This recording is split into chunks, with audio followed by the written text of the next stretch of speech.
Hey guys, it's Sarah with ExtremeTerrain.com, and today we have a review and install of the Rough Country 2.5 suspension lift kit fitting your 2020 and newer Jeep Gladiator JT. This kit will work well for the Gladiator owner who wants a budget-friendly leveling solution to give them some more room for wheels and tires and level out that factory rake. This kit provides 2.5 inches of lift thanks to the 2.5-inch spring spacer you see here. This will give your Gladiator a more level appearance and maintain factory ride quality. Now, depending on your model or year, stock tire sizes may vary. Our Gladiator has a 31-inch tire stock, which is what you will see in this video. And with this kit installed, the manufacturer notes you can fit up to a 35-inch tire. However, you may see some rubbing when you take your Gladiator off-road. We have installed 33s as well as 35s so you can see both sizes and get a better idea for yourself. The spring spacers feature durable polyurethane construction with a nice black finish and utilize your factory springs and shocks to maintain that ride quality. And they also include all the mounting hardware you need for installation. So as far as price goes, this kit comes in at around $150, making it one of the most budget-friendly ways to get a more level appearance to your Gladiator and make some more room for wheels and tires. And as far as the install goes, I'm giving this one a 3 out of 3 wrenches on the difficulty meter.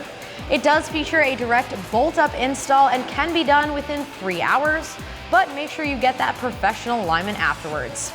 With that said, let's check out our install. For this install, we used an impact gun, but a regular hand ratchet will work just fine. You'll also need 14 and 18 millimeter wrenches, 22, 21, 19, 18, 15, and 14 millimeter sockets. You may want a small extension. You'll need a small flathead or a pop clip removal tool, a pair of cutters, and a pair of needle nose pliers. All right, so we have our Gladiator in the air and we're supporting the axle with pole jacks. You can use a jack and jack stands as well if you do not have a lift. As long as you're supporting that axle for when we start to disassemble, that's all we're looking for. Next up, we also have the wheel turned slightly towards the passenger side so we can have access to this track bar bolt. There's a 21 millimeter bolt that holds on the track bar. With our socket and a small extension, we're gonna get this removed.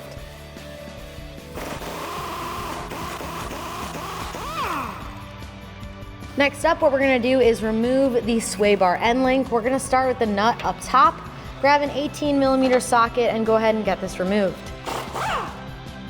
Next up, on the other end of our end link, grab an 18 millimeter socket and get this bolt removed. You may need to hold the flag nut in place on the other side to continue to loosen it.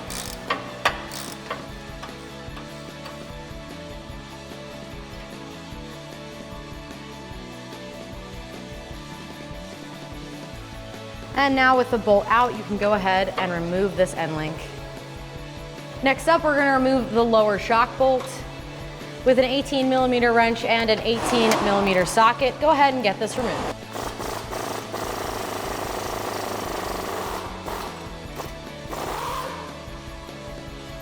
Now what we can do in order to get this bolt out a little bit cleaner is go ahead and raise up on the axle and the bolt should come right out. And after the shock bolt, we're also gonna remove this nut here for this brake line bracket to give our brake line enough room to drop down. Grab a 15 millimeter socket and get it removed.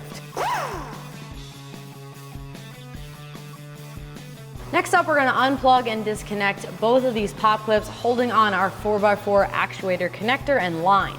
With a pop clip removal tool, go ahead and remove both of these pop clips.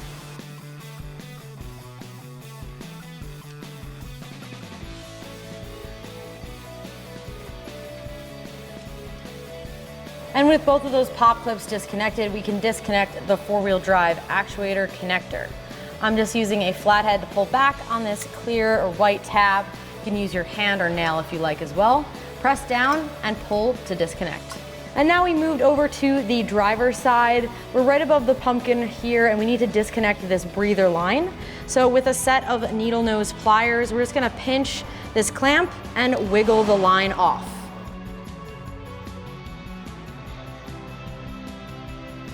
All right, so because this is a straight axle truck, it may be easier to do both sides simultaneously. At this point, catch up the other side to where this side is at, and then we'll lower down the axle both sides at the same time until we can remove our spring.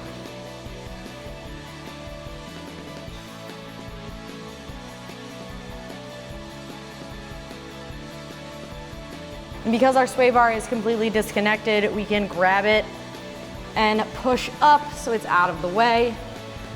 Lower the axle as much as we need to. Again, keep an eye on those brake lines, make sure you're not putting too much tension. Lift up on the spring and go ahead and remove it. And you're also gonna remove the rubber isolator from on top as well. Now, before we can get the spacer installed, we do need to modify this rubber isolator slightly. So as you can see, when this sits on here, it can't really sit well with these two nipples in place. So what we're going to do is cut these off. You can use just a regular pair of cutters, or if you happen to have a pair of flush cutters lying around, that will get a lot cleaner and flatter of a cut. So I'm gonna go ahead and use the flush cutters. Basically, all you're doing is taking this down to as flat as you can get it with the rubber isolator. Repeat that with the second nipple. And now we can get the spacer installed. The spacer sits on top of the rubber isolator, and the spring will go back into its factory location right under that isolator. Follow it up with the spring. You may need to lower a tiny bit more.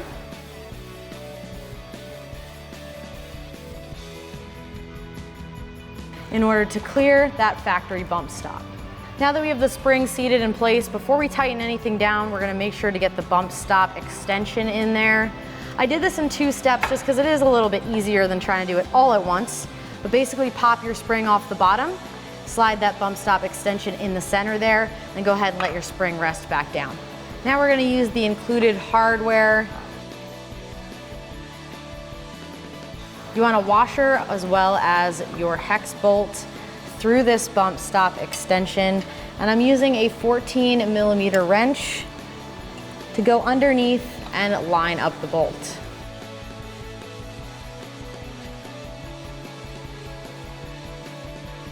Then with 2 14 or 9/16 wrenches, go ahead and tighten this down.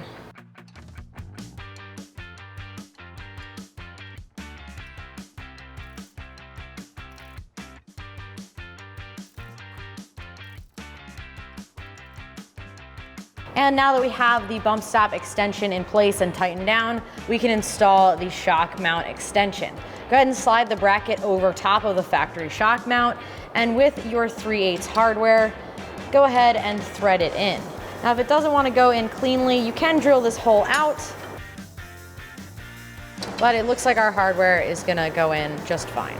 And then once you have that bolt in, go ahead and install a washer and the nut on the bottom.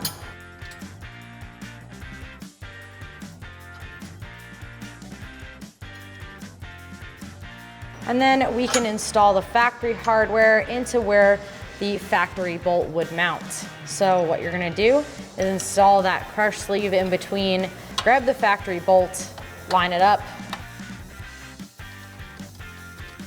all the way through, and install the factory nut on the other side. Now first we're gonna tighten down this lower bolt using a 14 or 9/16 socket and wrench. Go ahead and tighten it down. Then tighten down your factory bolt as well with an 18mm wrench and socket. Now at this point, make sure your other side is caught up to this point and you have both spring spacers installed, both bump stops installed and tightened down, and both shock mount extensions installed. And now you can raise your axle simultaneously on each side and start to line up your factory shock.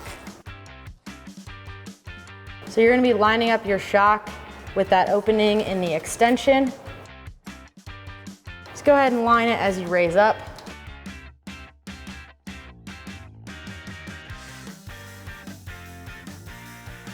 And once you have it fully lined up,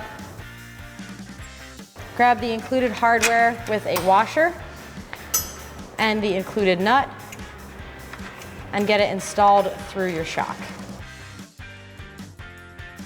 Then with an 18mm wrench and 19mm socket, tighten it down.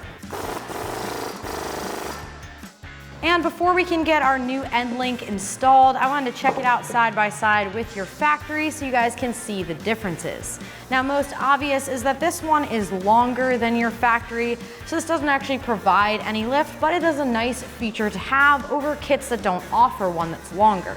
It also features metal sleeves as well as bushings on both ends, and it gets rid of that ball joint. So with that said, let's go ahead and finish up our install by installing this end link. Go ahead and pull that sway bar back down if you did have it up to clear the spring. Go ahead and install that end link.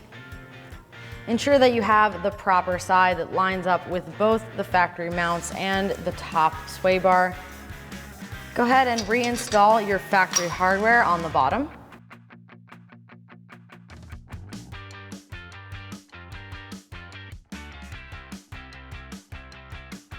And install the included hardware up top with your washer and lock nut. Then with your 18mm socket, you can tighten down that factory bolt.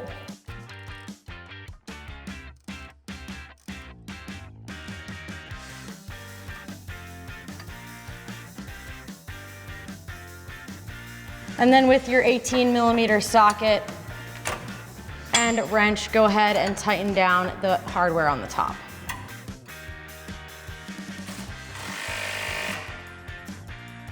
Once everything is fully installed, make sure you reinstall the brake line bracket with the factory nut.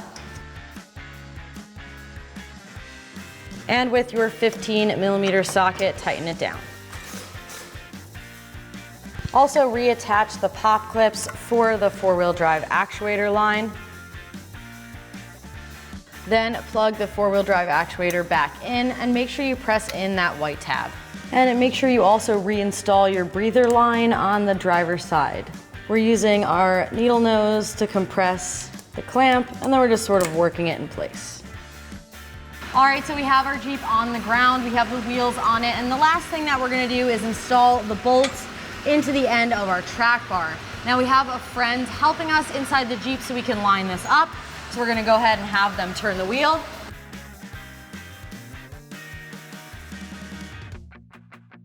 And once your track bar is lined up, go ahead and slide your bolt through. And make sure that you're lining it up with the factory nut as well.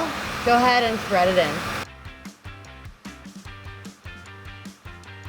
And once that's fully installed, you can grab a 21mm socket and tighten it down.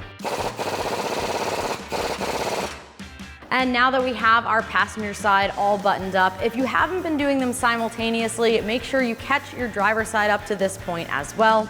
Make sure all of your bolts are torqued to spec and you get a professional alignment straight afterwards. But that is gonna do it for the review and install of this leveling kit. And remember, for all things Gladiator, keep it at extremeterrain.com.